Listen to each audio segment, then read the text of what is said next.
за девойките мога да кажа, че разликите са минимални в изпълнение, в техника и артистичност. Композициите са много силни тази година.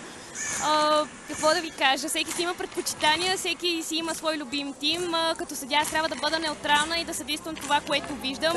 Да нямам предпочитания. Естествено, че винаги съм за нашите момичета и тръпна на масата, като съдействам, но трябва да бъда коректна, защото това е спорта и трябва да даваме най-доброто на този, който показва най-доброто на терена. Да. Сега започва състезанието при жените.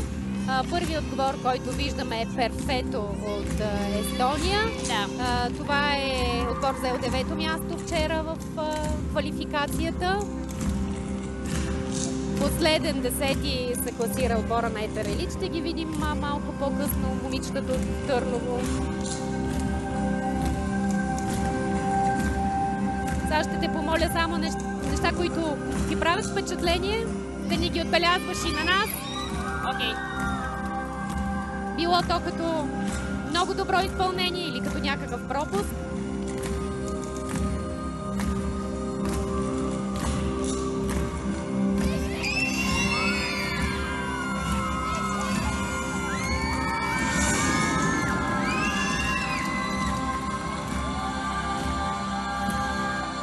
Този отбор миналата година бяха девойки, някои от момичетата бяха девойки, вече са скачили в жени.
Има ли деси разлика между девойките и жените като изисквания и елементи, които трябва да бъдат включени или които трябва да видим?